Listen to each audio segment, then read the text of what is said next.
In this little booklet that I've read chapter by chapter in a separate playlist on this channel, The Children of the Genome, I included a story. I didn't read it out as part of that other playlist. I thought I would record it as a separate item under my articles and stories. Here is how I introduced it in that booklet. Suppose we regard genomes as parts of the living world, as persons. Suppose we study living creatures for the ingenuity in their genomes implied by how they evolved, what you might call engines of evolution. By incorporating these mental engines into our own minds, we might succeed in passing on to future generations some of the genome's awesome mental powers. What would those future generations be like? How would they develop those powers? We don't have to wait to see. I can just imagine it by coming up with a story. Here it is. Children of the Genome. I flagged down a passing time machine promising evolution-revolution tours. It glides to a halt, the doors open, we step inside. "Jane at your service," says a cheerful young woman at the controls. "Okay," I say, "let's be on our way." Jane's hands flutter over the controls. There's a brief shudder. "That was it," she says. "The revolution. We're on the other side." She turns to faces. "Now, what would you like to know?" "Where are we going?" I ask. "We're going to touch down 3 times, she says, to see how differently the revolution made people think about what it meant they evolved. "How does time travel work?" I ask. "The same way history does," she says. "It gets its power from new ideas. To get to our first landfall, we'll be traversing 4 ideas laid end to end." Once you're underway, time travel is pretty boring. There's nothing to look at. "Tell me about those ideas," I say. She picks them off on her fingers. Idea number 1. Reality includes non-physical processes. Conscious experiences don't have weight or location. You can't sort them and put them in boxes. They aren't physical. But we all have them. So here's something that's part of our everyday reality that's non-physical. Let's check. If you experience conscious experiences as part of everyday reality, raise your hand. I raise my hand. You raised your hand, so you're revolution ready. What made you raise your hand was something only your consciousness could know, that you experience having conscious experiences. What's revolutionary is realizing that conscious experiences, thinking or feeling or experiencing something, while they're not physical, can make something physical happen, like make you raise your hand. Brains that are physical and consciousnesses that are non-physical can tell each other what to do. They can work together. So idea number 1 is physical processes in brains can interact with non-physical processes in consciousness. We need that idea to connect us to idea number 2. Idea number 2, non-physical processes can be accessed through mind. Those non-physical processes of consciousness, let's call where they operate mind. But instead of thinking of it as a place, think of it more as a banking system where instead of an account giving you access to money, it gives you access to non-physical processes like those in consciousness. How do you set up an account in this mind? You don't. Your brain does it for you. The way we involve the human brain can plug in and set up an account for you automatically. Then you're conscious. It's as easy as that. You didn't ask to become conscious, it just happened, right? Idea number 2 is By setting up accounts in mind that provide access to non-physical processes, brains can establish conscious selves. We need that idea to engage with idea number 3. Idea number 3, the genome is a brain. The genome is a genetic blueprint. It's all the specifications for a living creature. In us, it's written as a few dozen molecules called chromosomes that we've a copy of in the nucleus of every cell in our bodies. But rather than thinking of the genome as molecules, think of it instead as one long string of genetic code that carries a lot of information. Here's something about it that's extraordinary. It's alive. It's part of a living creature, but while individual living creatures die, the genome lives on because it's copied from each generation to the next. It's the only part of the living kingdoms that's existed since life first began. And here's something else about it that's amazing. As creatures evolve to become more complex, the genome has grown longer, able to hold more information. So does that qualify the genome to be a brain?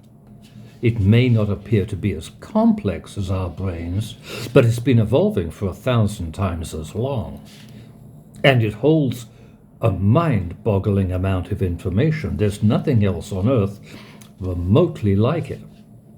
So idea number 3 is, for all intents and purposes, the genome is a brain. Jane turns back to the dashboard and fiddles with some controls.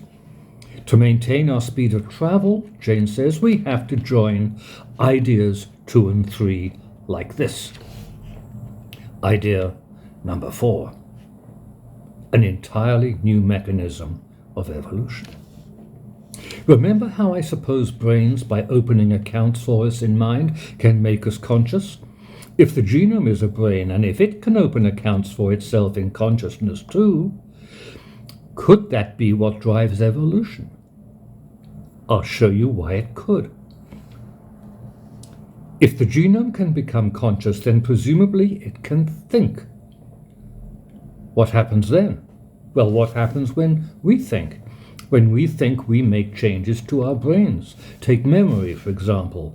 To be sure of remembering something, you can deliberately, consciously think it to yourself several times over to make sure it gets imprinted in your brain. What you're doing is consciously etching a physical change into cells in your brain. Later, when you want to recall it, you can recall that physical memory into consciousness again. Suppose something like that happens when the genome thinks. Like us, it will make changes to its brain. But its brain consists of chromosomes and the genes along those chromosomes. And genes are what define species of living creatures. So just by thinking, the genome can write changes into genes along the chromosomes it consists of, bringing new species into existence. What I'm supposing for the genome isn't something unreal. It's nothing more than what we humans do when we think. Idea number 4 is, the genome is conscious and intelligent and creative. It can think new species into existence merely by bringing to mind the idea of an existing species and thinking changes back into its genes. Jane turns to the controls. First landfall's coming up. She turns away to manage it. Landfall number 1. Revolution in biology. We're coming in to make landfall at a future college campus. It's vast. What's that huge building there, right in the center? That's the Nature Study Complex, Jane says. So where are the physical science departments? They're in those small buildings scattered around the edge of campus. So what are all those buildings grouped there around the Nature Study Complex? Those are departments for the humanities. When evolution involves consciousness, you can study it better through the methods of the humanities than through the methods of the physical sciences. The study of evolution has gravitated back from the sciences to the humanities. We come in for landfall, right next to the nature study complex. Jane leads us inside to take a look. Inside, it's nothing but a maze of corridors, each one lined with small rooms along both sides.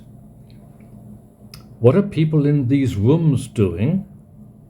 They're compiling biographies, one for each node in each level of the genome intelligences, Jane says. Each genome intelligence has its own personality and capabilities. Some drove the evolution of their species furiously for tens of millions of years, then seemed to lose interest and let their creatures go extinct, as happened to trilobites. Others fashioned creatures of an entirely new kind, like sharks, and then doggedly preserved them, almost unchanged for hundreds of millions of years. The true story of evolution, it turns out, is better told in terms of the evolution of genomes in mind rather than of their creatures in the physical world. First step on our trip, biology has been revolutionized. Back in the time machine, Jane gets us underway. We're traveling on post-revolutionary ideas now, she says. Idea number 5. Evolution is creative. Once people accepted the process of evolution was conscious, they accepted it also had free will. It could be creative, she says. Non-living matter doesn't have free will. A volcano can't decide when to erupt, and non-living matter can't be creative. Snowflakes still come in the same 100 or so patterns they always have. Consciousness, free will, and creativity, on the other hand, all involve non-physical processes special to mind. And if the process of evolution was conscious, creative, and had free will, that must be where we got our consciousness, creativity, and free will from. Genomes evolved before we did. That's going to be the focus of our next landfall. Idea number 5. Evolution is the source of all creativity on Earth. Landfall number 2. Revolutions in philosophy and physics. For our second landfall, we glide silently through walls and corridors, ending up settling gently in what looks like a laboratory.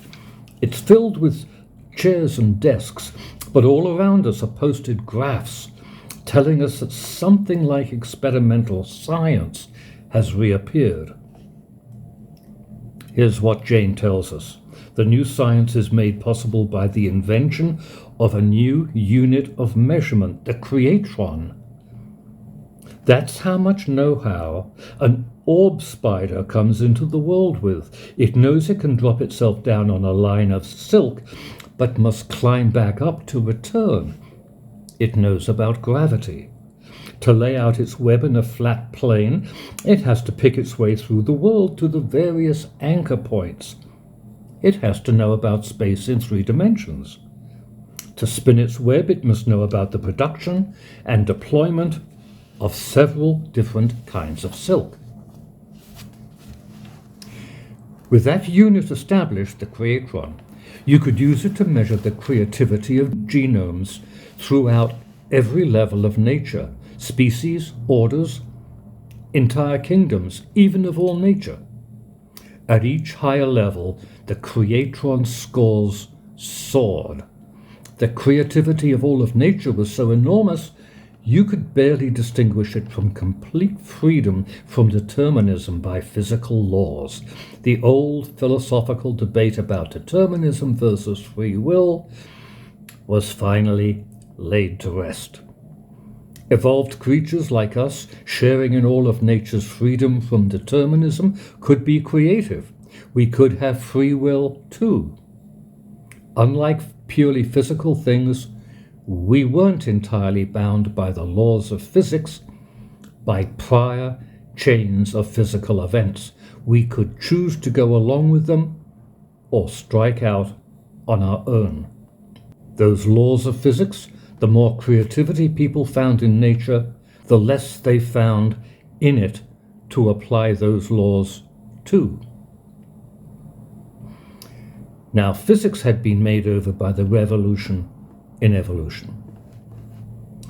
Back into the time machine. End of the line coming up, said Jane. Eventually, worlds available to you through time travel like this would become too strange for you to make any sense of.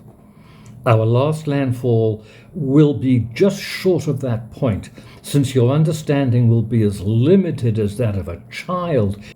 We make landfall in a school classroom. Just bear in mind, everything you've learned so far has melted down to become part of the mother tongue these people learn as infants.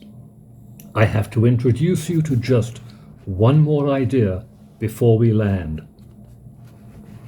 Idea number 6. Thinking equals evolving. The genome evolves new kinds of creatures by thinking them into existence. So for the genome, evolving involves thinking. Could that be true of us too? How about our thinking? Could thinking in us evolve something evolving? Could thinking be our thoughts evolving, each one out of the one before in mind? It could if we wanted to. We've no reason or logic for denying it. How simple that makes everything. Anything which isn't physical is something evolving. No more mysteries. So idea number 6 is thinking equals evolving. Both take place through non-physical processes operating in mind. Landfall number 3 coming up, she announces. Let's see what a difference this idea makes. Landfall number 3, revolution in human nature. We make landfall in a classroom. What makes us humans different from all other living creatures is how we think, the teacher is saying. We think by creating thoughts and letting them evolve. What you need to learn now is the various ways living creatures evolve, so your thoughts can evolve like that too. Back in Landfall 1, early in the revolution, we saw the various genome intelligences being identified. In Landfall 2, we saw them being assessed for their creative intelligence. Once they had had their creativity assessed, some stood out as exceptional. Surely people thought these genomes must have invented new engines to speed evolution up and make it more efficient. Patiently, human engineers of the time teased apart the non-physical processes those engines consisted of, until out of those engines they had created an entirely new set of mental tools that gave human thinking access to the creative powers of evolution itself. These are the tools children are being taught in class today. They are the final fruits, as far as we can follow them, of a revolution set in motion centuries ago when we first asked ourselves what it meant we evolved. We can understand nothing they are being told. We reboard our vehicle. No more, Jane? Can you tell us a little more? I can tell you in outline. In your day, you'd already taken a big step. In just a century, you'd already begun removing yourself from competition with other species, doubling your life expectancy. Instead, you'd begun putting your thoughts in your place to evolve for you. Now, by adopting the genome's tools, humans are on track to elevate their own intelligence to genome intelligence level. Humans will be able to direct their own evolution. Human nature will become both technology and the ultimate art.